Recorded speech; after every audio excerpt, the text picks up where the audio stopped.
So a lot of people deserve credit for killing bin Laden, Professor. President Obama, the Navy SEALs, our military in general, intelligence gatherers, the previous administration, and many other people. But you also got to give credit to Deborah Burlingame, sister of one of the victims of 9/11, who used her chance to meet President Obama yesterday to gently prod him over the indictments of CIA interrogators.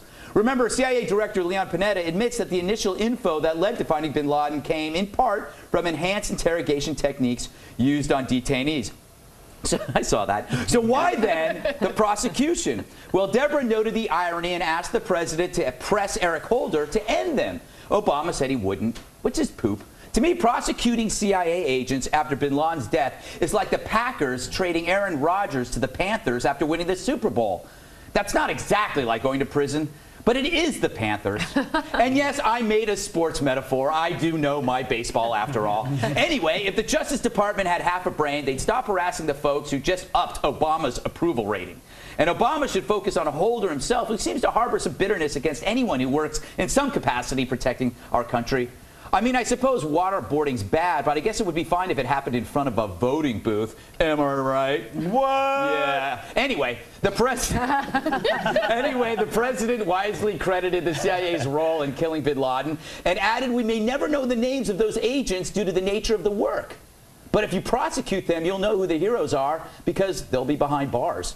And if you disagree with me, you, sir, are worse than Hitler.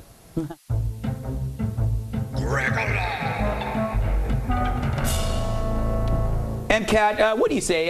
Deborah Burlingame is a tough cookie, huh? Yeah, she's always taking it to him. She's like, oh, I get to meet the president again. What? She's going to lose her invite next time. I know. Yeah. Why do you keep inviting her? Next time, like, oh, we sent you one. And, well, do you think they're actually going to prosecute? Is this going to go away quietly? It may go away quietly the same way the civilian trial for Khalid Sheikh Mohammed went away quietly, but I think all of this illustrates the hysteria of liberals over enhanced interrogations, the claims that they're going to have civilian prosecutions for terrorists. We're going to shut down Guantanamo. We're going to prosecute the CIA agents. I think this is why Leon Panetta, or maybe just the SEALs themselves, said, screw it, we're going to kill this guy. Yeah. Because that's a big dispute right now. Oh, they captured him. He wasn't fighting back. They lied about that. It turns out he wasn't armed. He wasn't shooting back. But they just thought, if we bring him alive, Eric Holder will be trying him in New York City. Bullet to the head. Yeah. Well, he'll probably end up being free and running for mayor. You never know, Greg. You never know, crazy weird person I hired. Wait, me? Yes.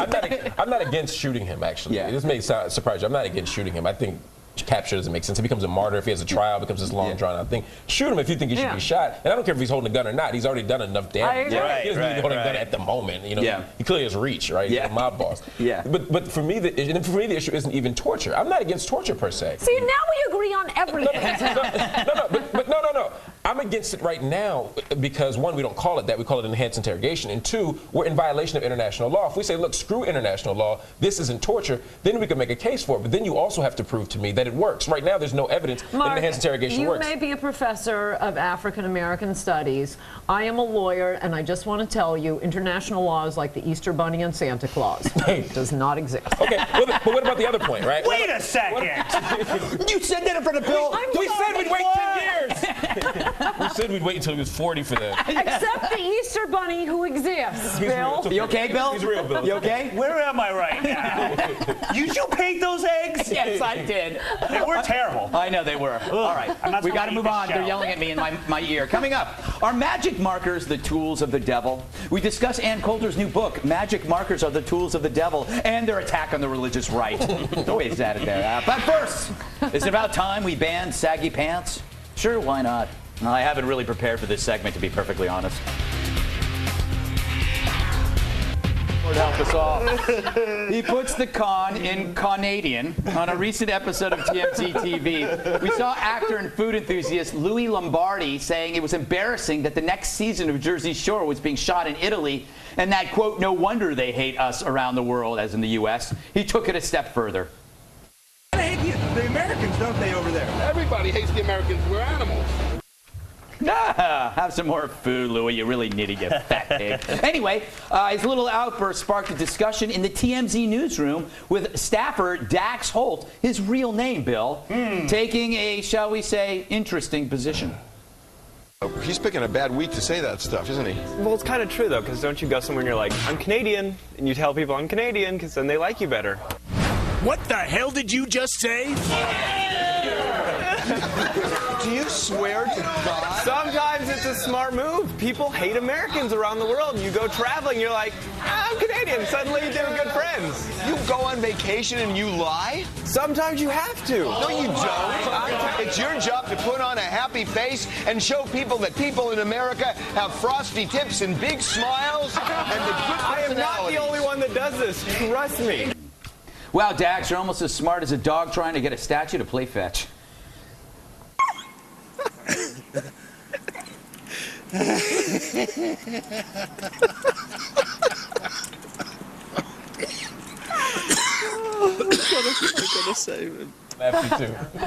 Professor, the real tragedy here is that you can't tell people you're Canadian.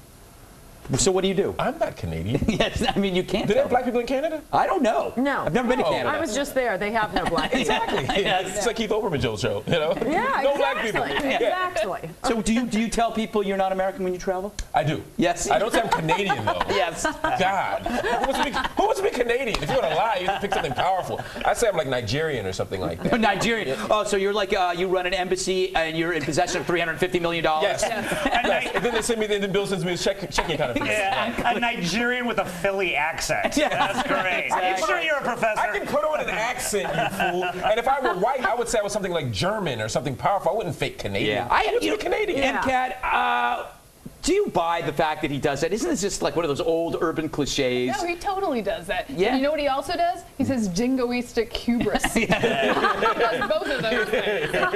Those things overlap entirely. You know who doesn't say that? The entire staff of TMZ. Yeah. They don't even know what those words mean. And I got to give credit to the TMZ guys for going off on him, though. That was nice because he was being a jerk. Yes, I said it. I was going to say jerk. That's so going to be censored. I know. And if it isn't, oh, you're getting complaint letters. Well, who's worse? Who's worse, that fat jackass or the guy with the goofy prig with the frosty hair? Is that John Edwards? No, the guy in the clip. Oh, I'm sorry. I not only did not read the topics, I wasn't watching the clip. You only started paying attention when the statue went through the stick. Bill, you often you used to pretend you were Canadian, and then the government actually sent you a strongly worded letter asking you to stop. They are when I lived in Australia, I would tell people that I was Japanese, which was a huge mistake because they hate Asians. Oh, really? I had no idea.